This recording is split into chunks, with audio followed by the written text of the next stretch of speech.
वंदना जी बार बार वंदना, वंदना जी बार।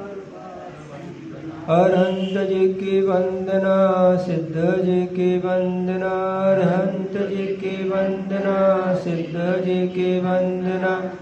आचार्य जी के चरणों की बार बार वंदना, आचार्य जी के चरणों की बार बार वंदना। वंदना जी बार बार वंदना, वंदना जी बार बार वंदना। उपाध्याय जी की वंदना, साधु जी की वंदना, उपाध्याय जी की वंदना, साधु जी की वंदना। पांचों परमेष्टि की बार बार वंदना, पांचों परमेष्टि। वंदना जी बार बार वंदना, वंदना जी बार बार वंदना। चैत्य जी की वंदना, चैत्यालय जी की वंदना, चैत्यालय जी की वंदना।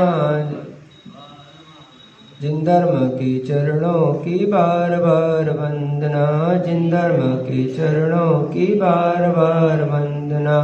वंदना जी बार बार वंदना, वंदना जी बार बार वंदना।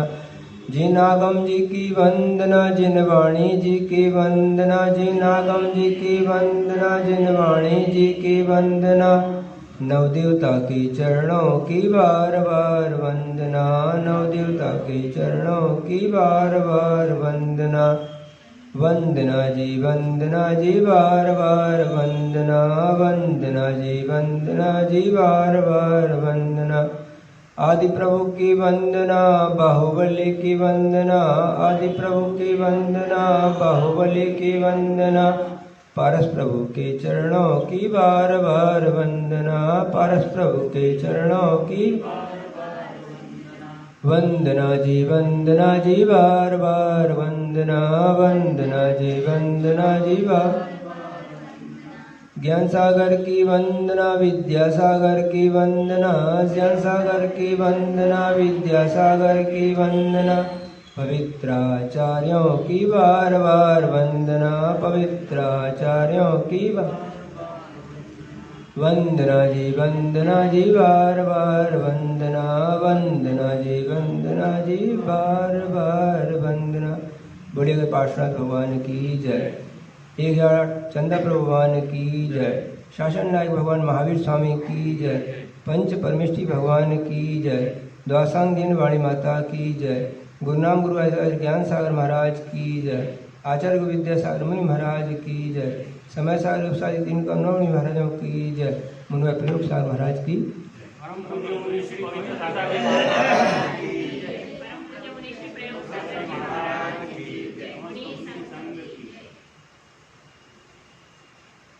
चर्चा आहार दान से संबंधित चल रही है, उसी प्रसंग को आगे बढ़ाता हूं।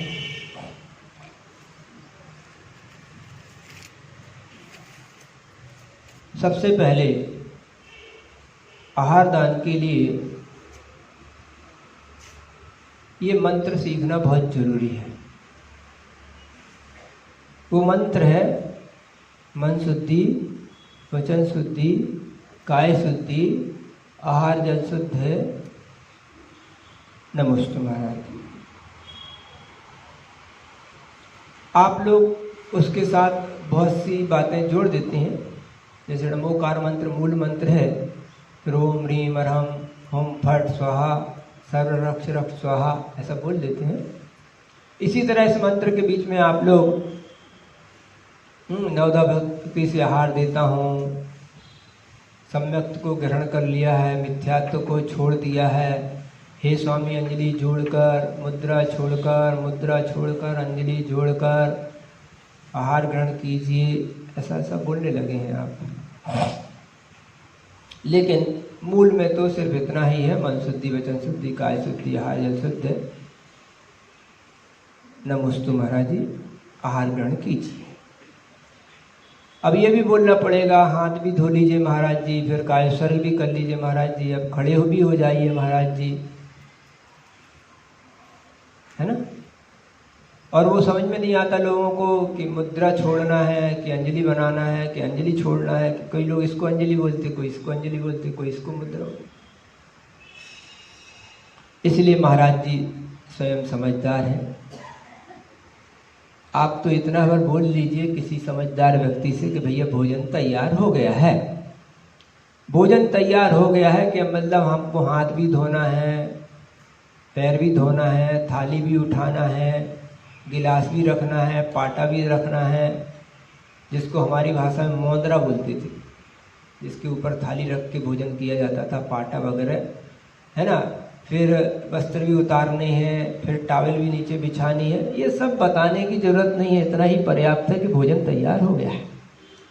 इतना ही पर्याप्त है कि महाराज जी आहार ग्रहण कीजिए। तो महाराज स्वयं मुद्रा भी छोड़ लेंगे, अंजलि भी बना लेंगे, हाथ भी धो लेंगे, कायस्वर भी कर लेंगे और खड़े भी हो जाएंगे।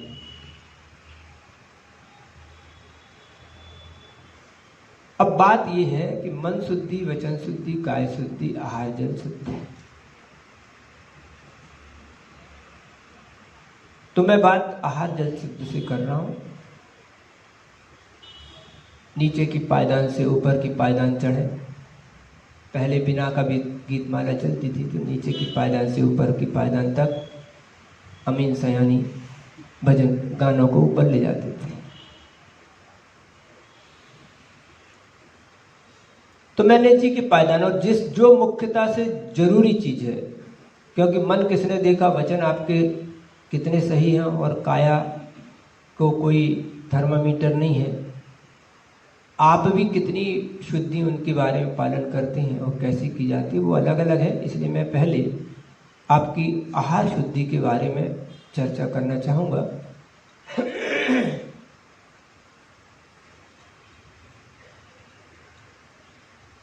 क्योंकि कहा भी गया है, जैसा खावे अन्न वैसा होवे मन, जैसा पीवे पानी वैसी होवे वाणी। इसके बाद मैं और चर्चा करूंगा कि अन्न किसको कहते हैं। जो दाल चावल भात आप लेकर आते हैं बाजार से, उसे पका के जो दिया जाता है, क्या वही अन्न है? क्योंकि अन्न का जो साधन है वो आजीविका आदि भी है। और भोजन जो है वो भोजन सिर्फ रसना इंद्री का विषय नहीं है, जैसे आप दाल चावल बोलते हैं।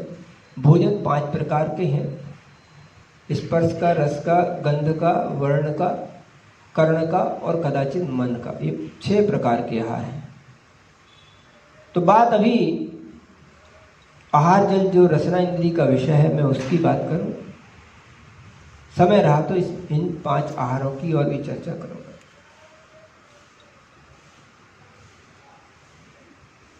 सबसे पहले आहार के लिए जल की आवश्यकता होती है। तो जल, जो भी पानी, जो भी नीर, जिसको हम छान सकते हैं, जिसकी हम बिनछानी डाल सकते हैं। अभी एक गांव में हम थे, वहां के लोग बिनछानी नहीं समझते। बिनछानी क्या कहलाती है?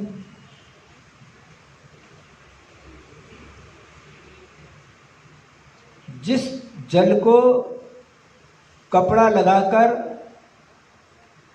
ऊपर से छानकर और फिर उस छन्ने को पलटकर शुद्ध पानी से जो जीवों का संग्रहण किया जाता, उसका नाम बिनछानी है। जो बिना छनी है, यानी जिसमें जीव है, क्योंकि आचार्य ने बोला है कि 48 मिनट के बाद, बिना छने जल में तो जीव होते ही हैं, लेकिन छान लेने के बाद उसमें 48 मिनट के बाद त्रस जीव हो जाते। त्रस का मतलब क्या होता है? 2 इंद्री से लेके पंचेंद्री तक के जीव। पंचेंद्री में भी संगी और असंगी का भेद नहीं किया। विकलत्रय कहलाते हैं 2 इंद्री, 3 इंद्री, 4 इंद्री। और त्रस कहलाते हैं 2 इंद्री, 3 इंद्री, 4 इंद्री और पंचेंद्री तक के जीव। वो पर्याप्त भी हो सकते हैं, अपर्याप्त भी हो सकते हैं। इसलिए उन पर्याप्त और अपर्याप्त सभी जीवों को कपड़ा कैसा होना चाहिए? जिसमें पानी रुक के जावे। आजकल हमारा जैन धर्म बदनाम हो रहा है इसमें कि आप मच्छरदानी से पानी छानने लगे। दूध की छन्नियां जो बाजार में प्लास्टिक की छन्नियां मिलती हैं जिनसे चाय आदि छनती, उन छन्नियों से आप पानी छानने लगे। फिर वो जो जिसकी धोतियां बनती हैं, पतले पतले कपड़े कदाचित जिनसे चाय छान लेते होंगे, उन पतले कपड़ों से आप छानते पानी। पानी छानना है तो किससे छानना है? ऐसा मोटा कपड़ा जिससे सूर्य का प्रकाश दिखाई ना देता हो, जिसमें पानी रुक के निकलता हो, निथर के जाता हो, रुकता हो, ऐसा नहीं डाला हो गिर गया। इतने मोटे कपड़े से पानी छानने की व्यवस्था आचार्यों ने लिखी है। थोड़ा सा मॉडर्नाइजेशन हुआ, एक लोहे के तार में कपड़ा को बांध दिया और उससे आप पानी छानते हैं। पहले एक और मॉडर्नाइजेशन हुआ था, एक गंज रहती थी, उस गंज में नीचे पाइप लगा देते थे और ऊपर कपड़ा बांध देते थे रस्सी से, तो बार बार जो पानी छान के फिर कपड़े को निकालो फिर अंदर डालो, वो करना नहीं पड़ता था। लेकिन बाद में उसी कपड़े में उसी छन्ने को यानी गंज को औंधा के और हम उसकी पूरी बिछाई डाल देते थे। हमको बार बार उसको निकालना नहीं पड़ता था, फिर गुंड में डालो फिर निकालो फिर ये डालो। मॉडर्नाइजेशन होगा चलेगा, लेकिन धर्म और सिद्धांत का मर्डर नहीं होना चाहिए, इसका ध्यान रखना। एक मॉडर्नाइजेशन और हुआ, उस मॉडर्नाइजेशन का नाम है थैलियां। नलों के ऊपर थैलियां बांधने लगे, टंकी की नलों में थैली बांधने लगे। ये धर्म के मॉडर्नाइजेशन से मर्डर हो गया। अब वो थैली को आप कैसे करेंगे? अंदर तो धो नहीं सकते, उसको ऐसा हाथ डाल के खोलना पड़ेगा। अब हाथ डाल के खोला यानी कि वो जीव राशि मर गई। दूसरी बात, थैली आपने लगाई, थैली वहां जब तक पानी में बंधी है तो ठीक है, और सूख गई तो, और बंधे बंधे उसमें एक लेरविरापन आता है, चिकनापन आता है। जब पानी में निकलता तो ये महिलाएं या बच्चे उसको मसल देते हैं। वो मसलना यानी कि जीव राशि का घात करना है।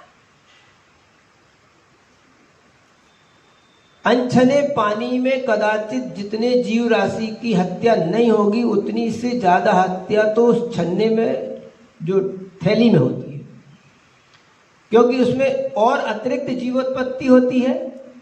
फिर दूसरी बात, वो टोटी में से बाहर पानी निकलता है, बाहर से कितनी भी कस के बांध लो, एयर टाइट नहीं बनती। अभी कुछ मुल्तानी मिट्टी या हाथ धोने के लिए बेसन आदि के लिए सीसी ढूंढ रहे हैं, तो सीसी इसलिए नहीं मिल रही कि पानी में वो सीसी पानी में जाती है तो उसमें पानी चला ही जाता है। अब तुम कितनी रस्सी से बांधोगे, उससे पानी बाहर निकलेगा ही निकलेगा। और प्रेशर से जब पानी जाएगा तो वो ताकत से जाने से भी शुद्ध नहीं छनेगा, क्योंकि आचार्यों ने कहा है वो छन्ना कैसा होना चाहिए, जिसमें पानी निथर निथर के आए। इसी प्रसंग में एक संस्मरण आपको सुना देता हूं।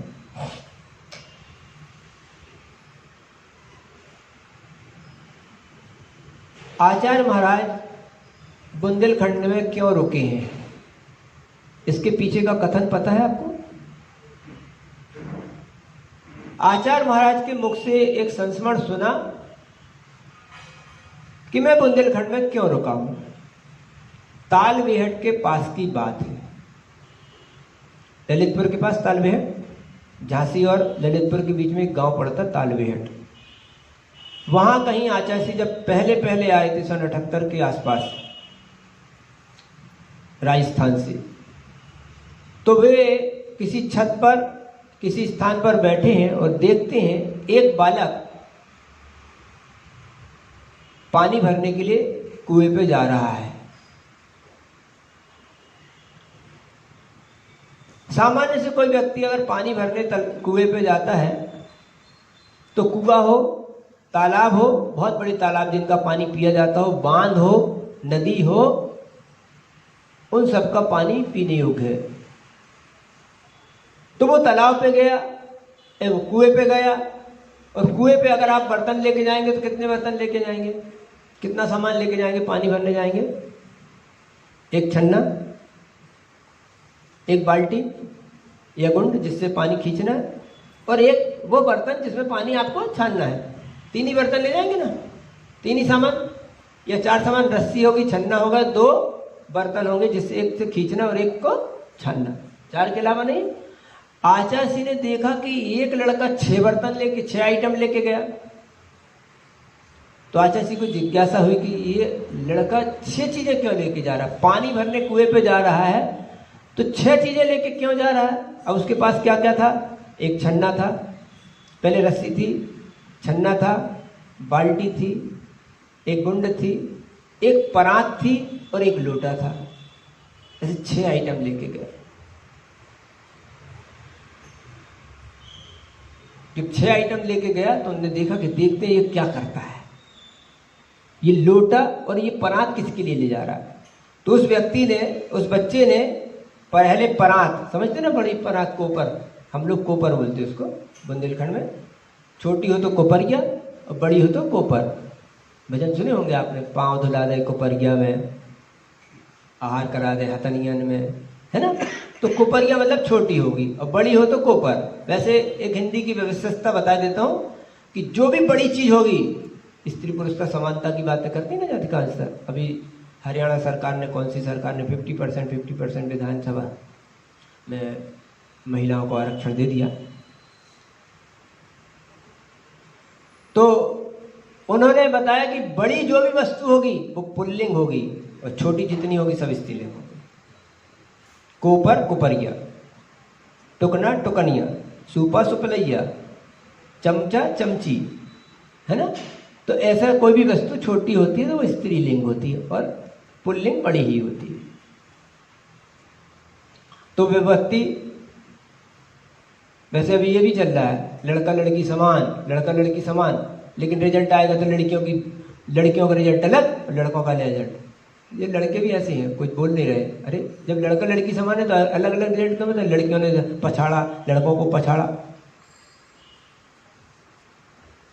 तो वो व्यक्ति गया, उसने एक कोपर रखा, कोपर के ऊपर गुंड रखी, गुंड के ऊपर छन्ना लगाया और रस्सी में से बाल्टी को बांधा और बाल्टी को नीचे उतारा। आप कड़ेदार बाल्टी समझते हैं ना, कड़ेदार बाल्टी क्या कहलाती है? वो बिंछानी डालने की काम आती है कि ऊपर से सीधे पिंछानी को नहीं फेंकना, क्योंकि ऊपर से जो गिरेगी 30 फुट 25 फुट नीचे जब पानी जाएगा तो वो जीवों को घात हो सकता है। जीव, वो पानी जो है ठोस पदार्थ है और ठोस पदार्थ के ऊपर अगर जीव गिरेंगे तो मर जाएंगे। इसीलिए ट्यूबवेल का पानी पीने योग्य नहीं है। पीने योग्य नहीं मतलब वो अहिंसक नहीं है। शुद्ध भले ही होगा लेकिन अहिंसक नहीं है।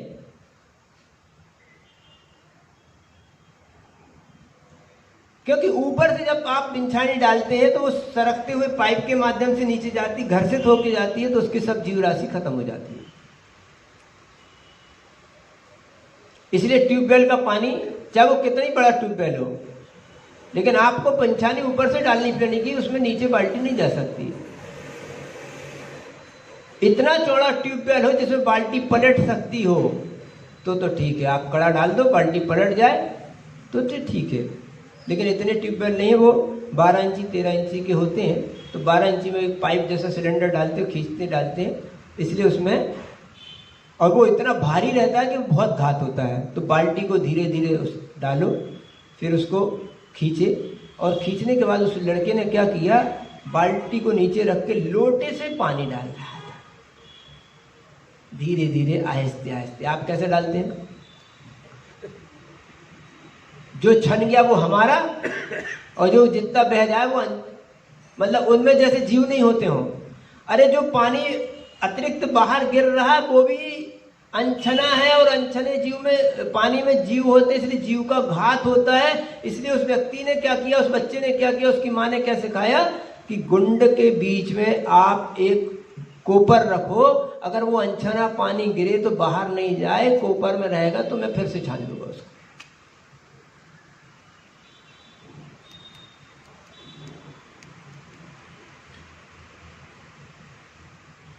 हमने तो कांटों को भी नरमी से छुआ, हमने कांटों को भी नरमी से छुआ, लोग बेदर्द हैं कि फूलों को मसल देते हैं। जब आहार देते हैं ना तो क्या करते हैं, रस भी ऐसा देते जैसे पानी दे रहे हो, रस भी ऐसा देते हैं जैसे पानी दे रहे हो। अरे भाई पानी भी ऐसा दो कि वो कुएं का रस है। रस पानी को ऐसा मत समझो वो कुएं का रस है, उसको लाने में मेहनत हुई है, उसको छानने में मेहनत हुई है, उसमें जीव के घात हुए हैं, उसको गर्म करने में ईंधन का व्यय हुआ है, तब जाके वो पानी हमारे अंजलि तक आया है।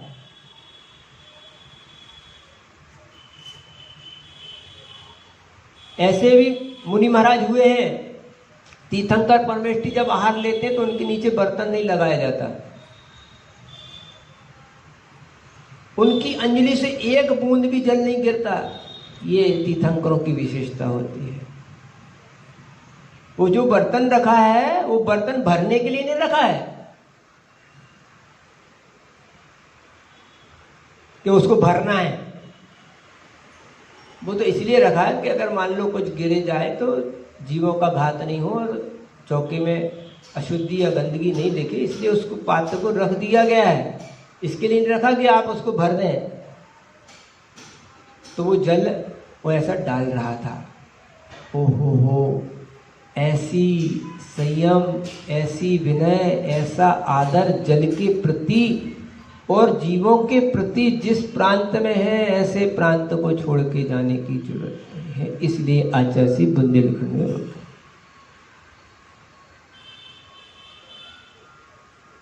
आपको भी यही काम करना है। जो जल इकट्ठा करे वो कुएं का जल हो, विहीर, बावड़ी, कुएं के हो, विहीर जल उसका हो, तालाब का हो, नदी का हो, बहुत बड़े बड़े बांधों का हो, जिससे बिंछानी जा सके और वैसे ही जा सके जैसी आचार्य ने बताई। अब आपने वो बिंछानी इकट्ठी कर ली, पहले इस पानी को लीजिए, उसको पलटिए, उसमें शुद्ध पानी डालिए, वो एक तरह से जीव राशि इकट्ठी हो गई, उसको कड़ेदार बाल्टी में डालिए और वो जब कड़ा फंसा रहता है, जैसे आपने हिलाया तो वो कड़ा उछल जाता है और बाल्टी ऐसी उल्टी हो जाती है और आपने ले आए। ऐसे जल का पानी, ऐसे कुएं का ऐसा छना हुआ, और वो छना हुआ जल मात्र 48 मिनट तक, 45 मिनट तक, आज की भाषा गणित की आज की घड़ी के अनुसार शुद्ध है। इसके बाद वो अशुद्ध हो जाता, अनछना हो जाता है, उसमें जीव राशि आती है। आजकल की महिलाएं, आजकल के पुरुष छना पानी कैसा पीते हैं, एक बार सुबह छान लिया, हो गया दिन भर के लिए फुर्सत। हम छना पानी पीते हैं और छना पानी पीते हैं, लेकिन वो बिंछानी के ख्याल नहीं रखते। हमारे यहाँ जल गालन विधि है,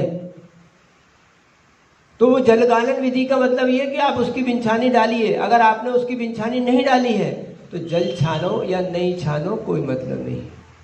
कदाचित पेट में जाने के बाद वो सारे जीव मरेंगे ये जरूरी नहीं है, पीने से सारे जीव मरेंगे ये जरूरी नहीं है, लेकिन आपने छान लिया और उसकी बिंछानी डाली तो 100% पूरी गुंजाइश है कि वो मरना ही है, मरना है। जैसे आप नहा रहे हैं, अब नहाने के बाद आपके सिर में बहुत सा पानी जाएगा, बहुत सा गिर जाएगा, तो जरूरी नहीं कि वो सब जीव मर जाएं, लेकिन आपने वो थैली बांध दी है, तो थैली बांध दी तो वो तो पूरे जीव मरने ही मरने हैं। तो ऐसा जल आपको प्रयोग में लाना है।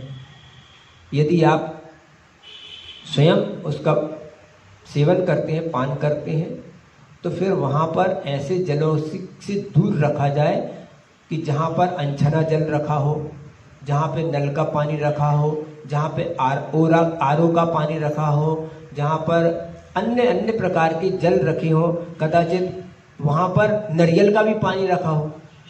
अब नारियल के पानी में अगर आपने ये वाला पानी मिला दिया तो सर्दी खांसी जुकाम आपको होने की 100% संभावना है। और वो ऐसी सर्दी बैठती है कि महीनों से नहीं उतरती। एक बार पानी नारियल के पानी में, ये सामान्य पानी यानी कच्चे पानी और गर्म पानी, वो पानी कदाचित कच्चा है और एक गर्म पानी मिला दिया, ये इसी को बोलते हैं हमारे यहाँ सम्मिश्रण दोष। ठंडी में गर्म, गर्म में ठंडा, है ना। नारियल के पानी में सामान्य पानी, सामान्य पानी में नारियल का पानी, मीठे पानी में बिना मीठा नमक वाला पानी, ये इस तरह से जो घालमेल होती है, मिलावट होती है। फिर बाद में महिलाएं बोलती महाराज जी आज गलती हो गई, क्या हो गई, वो बिनछानी वाला पानी हमने फेंक दिया, वो नल वाला पानी हमारे कुएं के पानी में आ गया, वो कुएं वाला पानी नल वाला। तो एक राशि रखो, भिन्न भिन्न प्रकार के जल, भिन्न भिन्न प्रकार की व्यवस्थाएं चौके में ना हो तो आपका धर्म पालन होता रहता है। एक से पानी की व्यवस्था रखो। मैं अभी कहीं पर था तो देखा कि वहां पर आरओ वाला पानी डब्बे का अलग आ रहा है, नल का पानी अलग है, कुएं का पानी अलग है, ये पीने वाला अलग है, बर्तन धोने वाला अलग है, हाथ धोने वाला अलग है, सब्जी धोने वाला अलग है, कपड़े ये नहीं। आप 2 बाल्टी पानी लाते हैं, 2 की जगह 3 बाल्टी ले आइए, 3 की जगह 4 ले आइए, तो सारी व्यवस्था आपकी सुधर जाएगी कि वो बर्तन मांजने का और ये हाथ धोने का और सब्जी धोने का और ये सारी व्यवस्थाएं बिगड़ेंगी नहीं। और वस्तुतः ये है कि बर्तन भी उसी पानी से, कुएं के पानी से धोए जाए, सब्जी भी उसी कुएं के पानी से धोई जाए और भोजन में भी वो कुएं के पानी का प्रयोग हो तो ही वो भोजन या रसोई कुएं के पानी की जल की कहलाएगी। इसीलिए आप उसकी व्यवस्था ऐसी रखें कि एक सी ही व्यवस्था रहे, भिन्न भिन्न व्यवस्थाएं ना रहें, तो आपको जो दोष कारण नहीं लगे। तो क्या होगा, आपका जल शुद्ध होना चाहिए, पहले नंबर की बात। बोलते ना आहार जल शुद्ध है, क्या बोलते हैं आप, आहार जल शुद्ध है। अब इसी प्रकार से जल के बाद आपको क्या लगता है, आटा दाल चावल, है ना, सब्जी वगैरह। तो इन सब्जी आटा दाल चावलों में भी अपन को पता ही है कि जो आटा होता है वो 3 दिन, 5 दिन, 7 दिन, बरसात में 3 दिन, गर्मी में 5 दिन और ठंडी में 7 दिन। और ये मर्यादाएं कहाँ से शुरू होती हैं, अष्टानिक टू अष्टानिक। इनका आप ख्याल रखिए। दूसरी बात, जिन पदार्थों में पानी डलता है, गीलापन है, एक भाई साहब आए थे मेरे पास, तो ऐसी चर्चा चली कि जो अचार मुरब्बा है वो 1 दिन के बाद अभक्ष है, जिनमें भी पानी डलता है। तो बोलने में मेरे को ये आया कि वो जैसे सब बनाते हैं ना, नींबू वगैरह बना दिया, उसमें अचार डाल दिया, तो कहने लगे महाराज जी साबुत नींबू में अगर नींबू में नमक वगैरह डाल दें तो वो भी 4-8 दिन का मर्यादा का हो जाएगा। हमने कहा नहीं, हमारे यहाँ जैनियों में साबुत वस्तु खाने का ही त्याग है।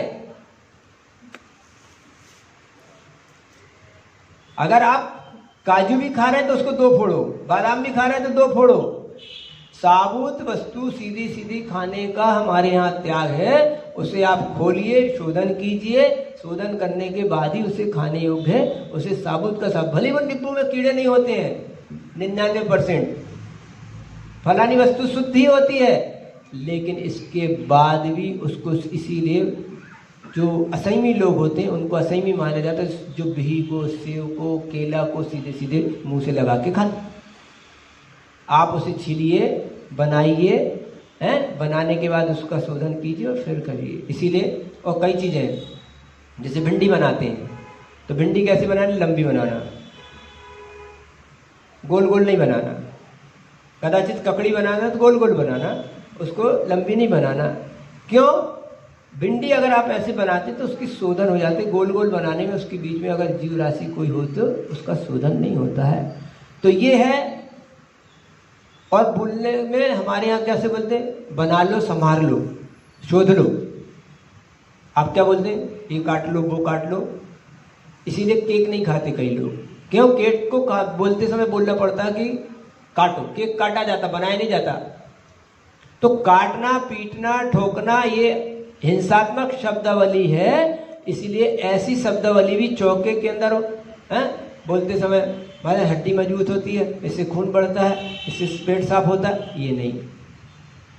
वहां पर बात इसीलिए आचार्य बोलते ना, जैसे महाराज जी ने भी कहा था कि उसको ऑपरेशन थिएटर रखो, कम से कम बोलना पड़े, इशारे में काम चल जाए, ऐसी शब्दावली और ऐसी काम धन करो।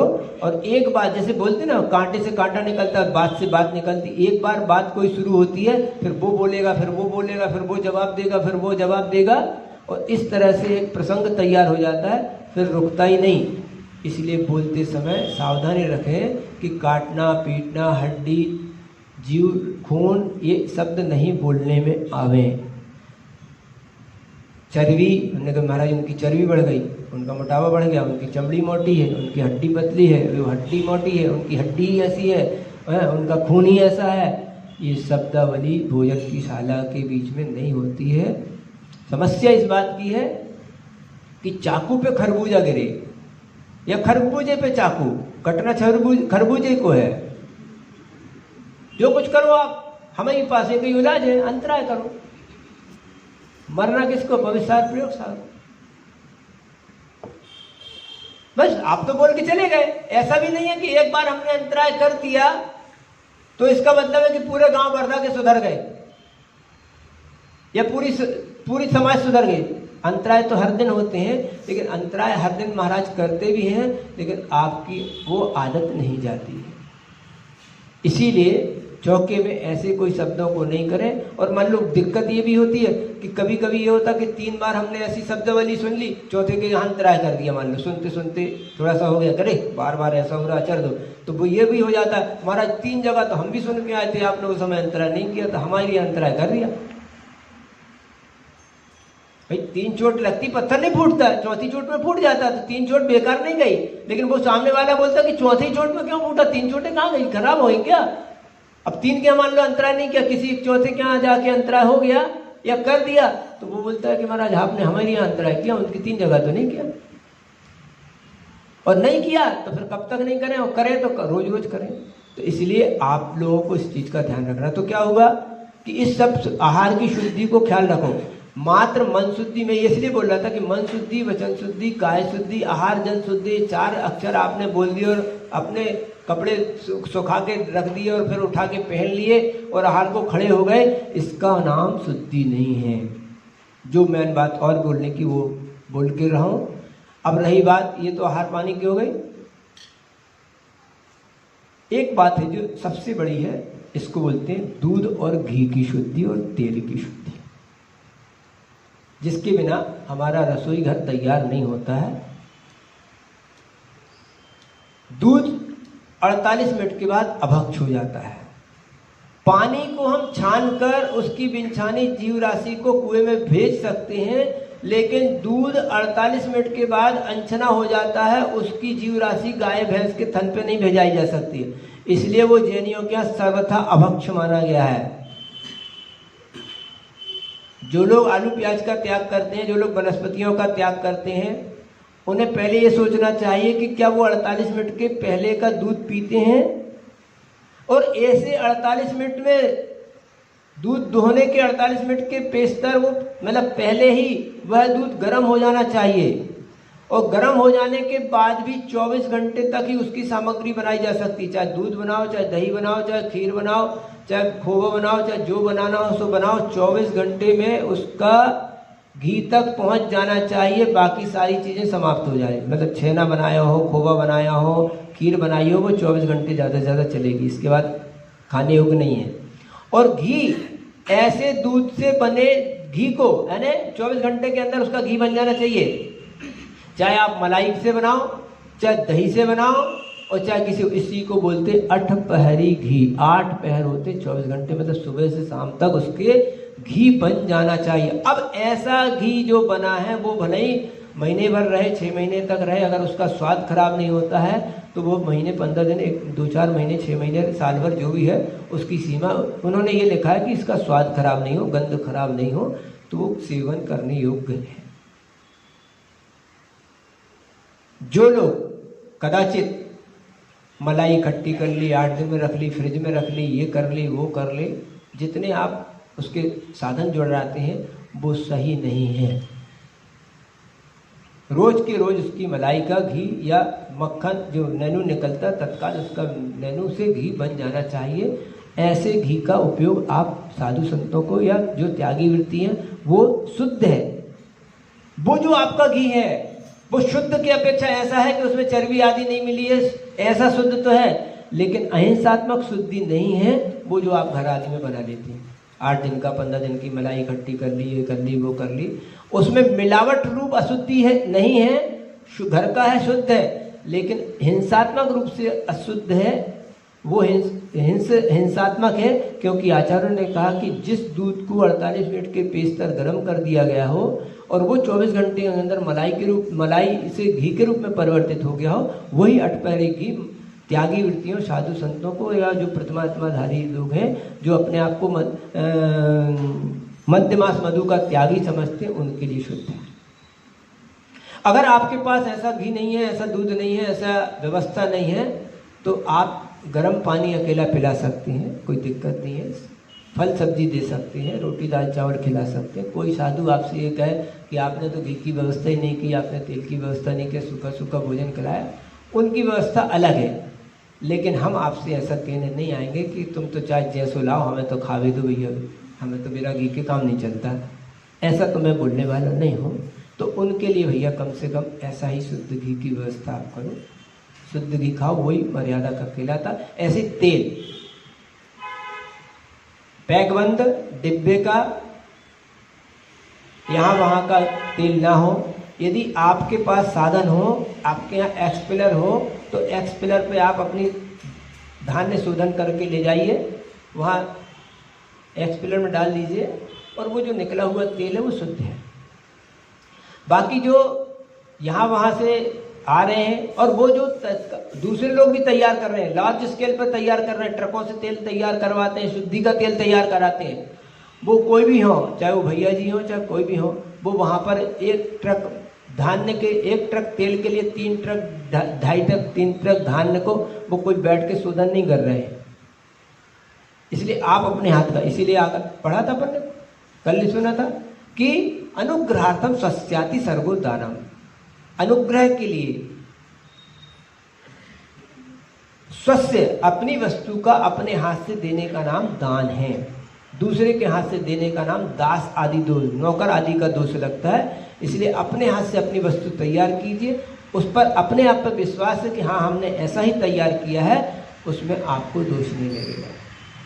इसलिए ऐसा तेल, ऐसा घी, ऐसा दूध, पहले तो भैया ऐसा होता था कि शुद्ध दूध प्राप्त करना है तो शुद्ध गैया अपने घर में रखो, देसी नस्ल की, उसे अपने हाथ से चराओ, वो नाली में मुंह मार रही है कि गंदगी में मुंह मार रही है कि कहाँ पेशाब घर में मुंह मार रही है, इसलिए अपने हाथ से चराते थे, अपने हाथ से लगाते थे और धोते थे और फिर सब चीज़ें तैयार करते थे। वो प्रवचन हम बाद में करेंगे कि गाय कैसे घर से बाहर चली गई, गाय के ऊपर प्रवचन हमारे लंबे हैं, तो वो नहीं हुआ। अब फिर दूसरी बार क्या हो गई, हम खड़े हो गए सामने, भैया हमारे सामने लगा दी, हम तो अपनी बाल्टी डब्बा लेके चले गए। अब पूछ लेते काय रिया, चौका के लिए चाहिए दूध, शुद्ध लगा देना। उसने शुद्ध बोल दिया, जैसे तुम हमें शुद्धि बोलते हम भी शुद्धि मान लेते। गीता पे हाथ रख के कहोगे सच कहेंगे, सच के अलावा झूठ नहीं कहेंगे। तुमने महाराज जी के सामने बोल दिया मन शुद्धि वचन शुद्धि काय शुद्धि हार जन शुद्ध, महाराज जी भी फ्री और आप भी फ्री। ऐसा ना हो, वह शुद्ध ही हो तो शुद्धि बोलो, और अगर शुद्ध नहीं है तो बोल दो कि महाराज जी हमारे पास ऐसी व्यवस्था नहीं है, हमने तो जो हमारी फूल पाखड़ी हमारे घर में थी हमने आपके सामने रख दी, इन्हीं को हमारा चाहे कामधेनु का दूध समझ लो, चाहे भोग भूमि में तुम्हारे से कल्प वृक्ष का धान्य समझ लो, हमारे लिए तो यही कल्प वृक्ष की भोजन है। और ध्यान रखना, ऐसा जब भोजन करते हैं ना, आप देखते होंगे कि अब वो भोजन नियम से वो घी दूध में ही परिवर्तित होगा। ऐसा साधुओं के लिए लिखा है कि साधु के हाथ में रूखा सूखा कैसा भी अन्न आए तो वो अन्न घी के रूप में, दूध के रूप में ही नहीं, अमृत के रूप में भी बदल जाता है। और आपने कथा कहानियां पढ़े होंगे कि ऐसे साधुओं के रोग दूर हो गए, ऐसी व्यवस्था बन गई है, उनके चंदोबा साफ हो गए। तो ये अतिशय तब होगा जब वो अतिशयकारी भोजन होगा। इसके लिए मैं बोलना चाहता हूँ कि आप इस विषय में कितनी जानकारी रखते हैं और कितनी जानकारी नहीं रखते। मैं ये जानकारी देने आया हूँ कि मैंने आपको जानकारी दे के रख दी। अगर इसके बाद भी आप उस जानकारी के अनुसार अपने कर्तव्य का निर्वहन नहीं करते हैं तो फिर इसमें आपका सुख दुख, आपका पुण्य पाप, आपका दोष है।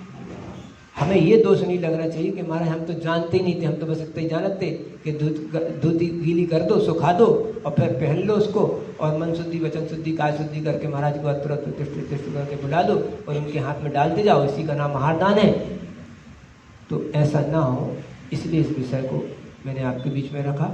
और जो सकरा नकरा आदि होता है कि मतलब अपना जो गीला भोजन है या बना भोजन है, उस बने भोजन से अन्य भोजनों को संपर्क में नहीं रखना, थाली बर्तन कैसे नीचे ऊपर रखना है ना। तो इस तरह से अगर आप आहार दान देते हैं, ऐसे आहार तैयार करते हैं, तो वो आहार शुद्ध आहार कदाचित कहलाएगा। फिर इसके बाद की और बातें, अभी पानी और आहार की शुद्धि की हमने आज को बात की। मन शुद्धि, वचन शुद्धि, अन्य और शुद्धियों के बारे में या जो भी प्रसंग के अनुसार चर्चा आएंगी उनको आपके सामने रखेंगे। आज रामटेक में दीक्षित मुनि महाराजों का दीक्षा दिवस भी है। अपन ने ऐसा कोई प्रसंग नहीं तब मनाया था, इसलिए उन सभी मुनि महाराजों को परोक्ष रूप से यहीं से और उनके दीक्षादाता आचार्य परमेष्ठी को और समस्त ऐसी जो दीक्षाएँ आचार्य श्री से और जिन मुनि महाराजों से हुई हैं उन सब मुनि महाराजों के लिए यहीं परोक्ष से अपन नमोस्तु करते हैं और यही भावना भाते हैं कि उनका रत्नत्रय, उनकी साधना मोक्ष मार्ग को प्रशस्त करे, संलेखना समाधि लेकर वो अपने मोक्ष मार्ग को प्रशस्त करें। इन्हीं भावना से बोलो अहिंसा परमो धर्म की।